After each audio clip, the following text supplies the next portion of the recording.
A Charleston locksmith company is accused of luring customers in with low quotes, then demanding hundreds or even thousands more once the job is done. Tonight, Live 5 investigative reporter Emily Johnson uncovers a pattern of complaints, lawsuits, and a web of LLCs that all tie back to the same family. You're locked out of your car and need to get to work. You lost your key to your house and can't get in to let out your dog. So a quick Google search for a locksmith brings you to what looks like a promising business. We called the place that appeared to have the biggest reviews, the best positive reviews, and they came out, and that's that. Christopher Westfall and his wife were locked out of their Mount Pleasant property when they called Charleston Locksmith for help. It was $578 instead of less than $400. So I reached out to the company. I said, "What's with the bill?" And they sent me a message back and said, "Well, it's also a $75 service fee, and then we added 9% to that." And then I'm like, I don't understand how you come to that. And then they were done communicating. And Westfall is not the only customer who says they were overcharged by Charleston Locksmith. Multiple complaints to the Better Business Bureau detail the same. One complaint reads, "The locksmith charged me $1,250 for 2 key replacements and reprogramming, an amount grossly overpriced." I obtained 3 quotes from licensed locksmiths, all of which confirmed that the service should have cost no more than $350.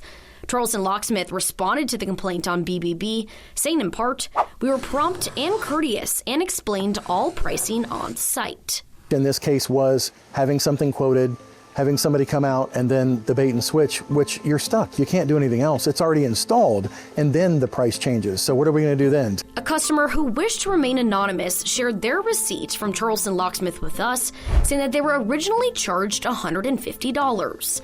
But after the job was completed, they were charged over $2,000. It was just my gut feeling, that this price is not correct. And Charleston Locksmith has faced legal action by customers, with 2 filed against the business since 2023.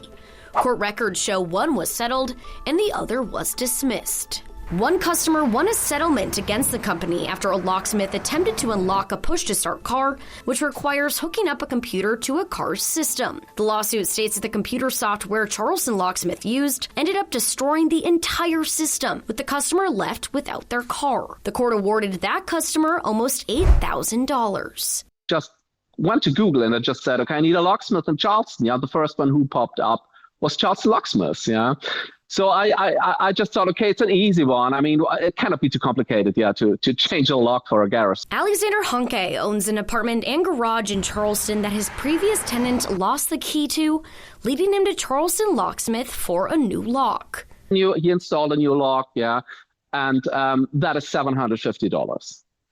And I said, what? $750? That sounds really a lot to me, But he said, listen, I cannot hand over the key to your nephew if you don't pay for that. And I said, okay, I have to pay it now, but I think it's for me, it sounds a little bit quite unserious. Charleston Locksmith is legally owned by Adam and Shai Kadosh, according to business records. 6 more locksmith businesses in the Lowcountry are all owned by the family.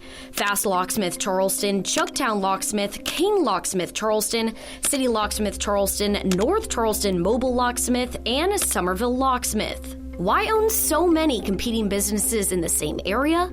We couldn't get a straight answer. If I went into a business, I would be big red flags, like what's going on? This is really strange to have that many things out there. Mike is a locksmith who has owned and operated his own business in the Lowcountry for 15 years. Mike is just one of many locksmiths in the area who have reached out to Live 5 Investigates with concerns about how Charleston Locksmith operates, but they're too afraid to speak out against the Kadoshes. How has this affected your business personally?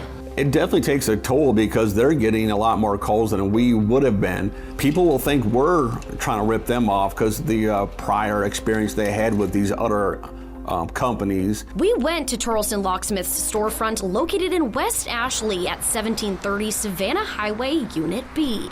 We're just working on a story regarding Charleston Locksmith, so we wanted to give everyone an opportunity to comment. We told employees every detail that Live 5 investigates and covered in this investigation.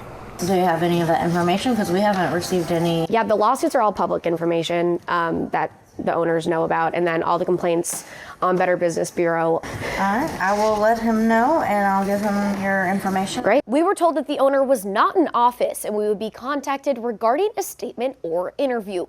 Charleston Locksmith declined that interview, but did send us a lengthy statement over a week and a half later.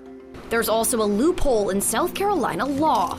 The state does not require locksmiths to obtain a specific license to operate, leaving room for anyone to claim that they have the proper skills. If they had a locksmith license, that would weed these people out. In 2017, multiple South Carolina state representatives filed a bill looking to create a board of locksmiths and require licenses across the state. But that bill never became law.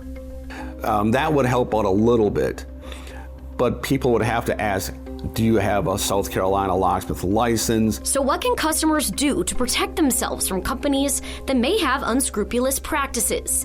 There is not a straightforward solution.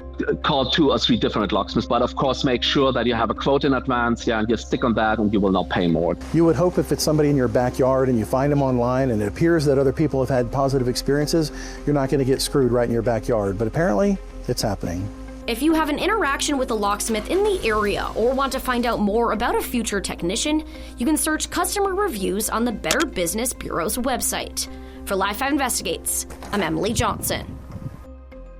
Now, a representative for Charleston Locksmith did provide a statement to Live 5 News yesterday, highlighting thousands of customers served and a 4.9-star Google rating. A lengthy statement reads in part, Charleston Locksmith recognizes that no service business serving tens of thousands of customers operates without occasional complaints or differing perspectives. What Charleston Locksmith believes is most important is how the overwhelming majority of concerns are handled, managed, and resolved to achieve customer satisfaction.